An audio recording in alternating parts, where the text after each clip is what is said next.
We are strong in Kashmir, we are not strong. हम तो, मैं कन्फेस करता हूँ कि we are not strong in Jammu. वहाँ के जो वोटर्स आपके हैं, जो वर्कर्स हैं, वो किसको वोट करेंगे? मंशूर क्या होगा? एक टाइम पे मसला कश्मीर भी मंशूर हुआ करता था। एक ज़माना वो भी था, लेकिन हालात बदल गए। स्टेटहुड की आपने बात की, लेकिन उसका promise floor of the house home minister साहब ने भी किया है, सुप्रीम कोर्ट ने भी डायरेक्शंस दिए गवर्नमेंट को, तो फिर कहाँ ये मंशूर बनता है पॉलिटिकल पार्टी? आपकी पार्टी का क्या मानना है जो भारत पाकिस्तान के दरमियान पुरतनाव हालात हैं? जम्मू कश्मीर अपनी पार्टी ने आज श्रीनगर और अनंतनाग राजौरी पार्लियामेंट्री कॉन्स्टिट्यूंसी के लिए 2 कैंडिडेट्स का ऐलान किया है।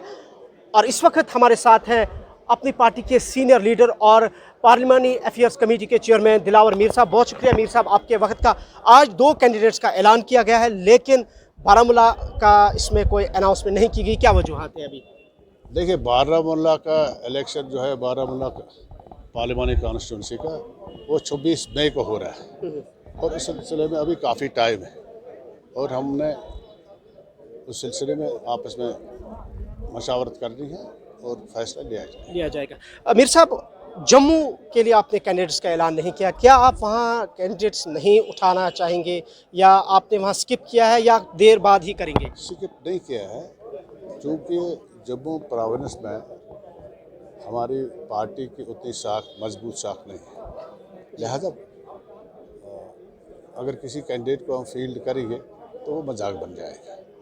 हम इस वक्त सोच रहे हैं कि हमें वहाँ क्या करना चाहिए और ये पार्टी हम आपस में बात करेंगे, बैठेंगे और वहाँ लोकल जो लीडर्स वहाँ के हैं, जो वर्कर्स वहाँ के प्रोमिनेंट वर्कर्स हैं, उनसे मशवरा करके हम डिसाइड करेंगे हमें किस पार्टी को सपोर्ट देना चाहिए। आपने अभी डिसाइड नहीं किया, ये भी कहा जा रहा है कि अपनी पार्टी अगर जम्मू से कॉन्टेस्ट में हिस्सा नहीं लेगी तो ये यहाँ वोट को डिवाइड करने का एक तरीका भी है। अब मुझे एक बात बताएं, we are strong in Kashmir, we are not strong. हम तो, मैं कन्फेस करता हूँ कि we are not strong in Jammu.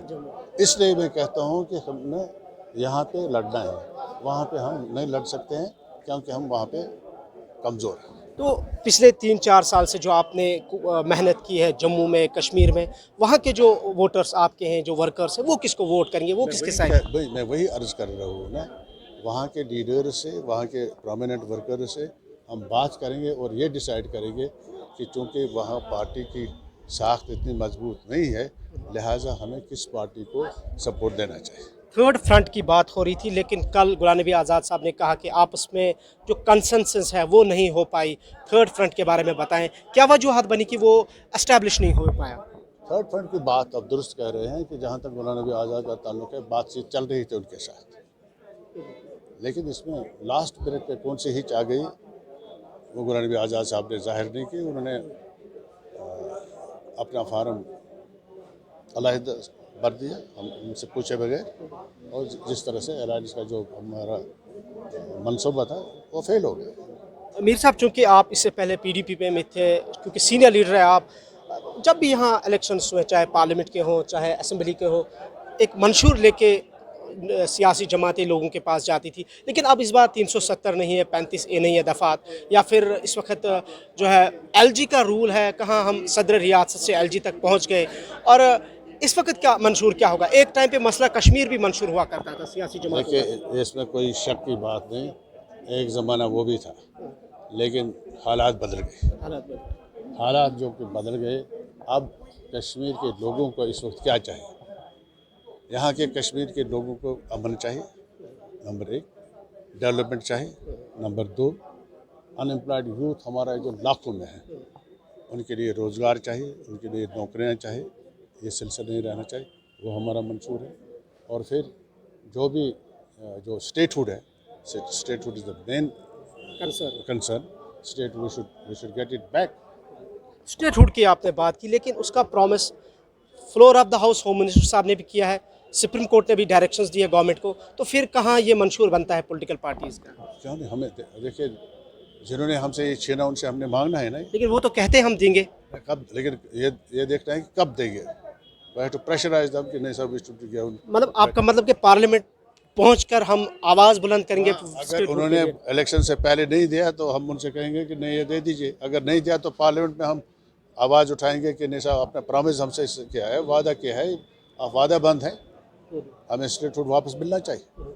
Mir साहब, बीजेपी का मानना है कि जो मसला कश्मीर था, जो एक अलग नैरेटिव था यहाँ पे, वो चैप्टर अब क्लोज़ हुआ है। कश्मीर अब तरक्की, अमन, खुशहाली की तरफ गामजन है। क्या कहेंगे आप? देखिए, एक बात मैं आपसे सफाई से कहूँ, यहाँ पे 370 पे हम इलेक्शन लड़ रहे थे। 370 की बात काफ़ी पॉलिटिकल पार्टीज़ है ना, उसका इस्तेमाल करें, उसका सहारा लेते थे। लेकिन आज ये बात है, that has been over, that's over now. Parliament ने फैसला दिया, और जिस वक्त पार्लियामेंट ने फैसला दिया, काफ़ी लोग ये कहते थे कि आप बताएं इसको हम रेस्टोर कैसे करें। उस वक्त भी हमने ये स्टैंड लिया कि ये रेस्टोर करने का एक ही तरीका है, that is supreme court. Supreme court अगर ये डिसीजन देगा, then will get it back. If supreme court will not give its decision in favour of Kashmir people, we will never get it back. Mir साहब, अभी कुछ चीज़ों का आपने जिक्र किया, कहा कि यहाँ अनएम्प्लॉयमेंट है, यहाँ डेवलपमेंट की ज़रूरत है, यहाँ स्टेटहुड की ज़रूरत है। लेकिन जो कश्मीर का असल इशू है, डू यू थिंक कि वो अब उसका अब कोई मामला नहीं रहा है बात करने का, या अब वो डिस्कसिंग पॉइंट नहीं रहा है? देखिए, वो बहुत बड़ा मसला है, वो बहुत बड़ा मसला है।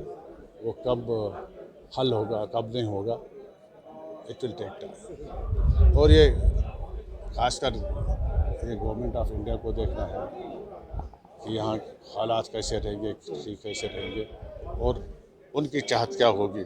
फिर कश्मीर के लोगों की चाहत को भी उनको एहतराम करना चाहिए। सर, आखिर पर यह बताएं कि हर हुकूमत में या हर मुल्क में कोशिश रहती है कि नेबरिंग कंट्रीज़ के साथ अच्छे ताल्लुकात हों। आपकी पार्टी क्या एडवोकेसी करती है, या आपकी पार्टी का क्या मानना है जो भारत पाकिस्तान के दरमियान पुरतनाव हालात हैं, इनको बहाल करने की ज़रूरत है, या आप समझते हैं कि बेहतर ऐसा ही है जिस तरीके के हालात हैं? देखिए, कौन चाहेगा कि खून खराब हो? हर एक ही चाहेगा कि नेबर की तबाही कोई नहीं चाहेगा, नेबर की बर्बादी कोई नहीं चाहेगा। अगर हिंदुस्तान और पाकिस्तान से इस सिलसिला चल रहा है, they should sort it out. एक दूसरे अच्छे हमसायों की तरह रहेंगे तो अच्छी बात है। It will be good for India, it will be good for Pakistan. शुक्रिया हमसे बात करने के लिए।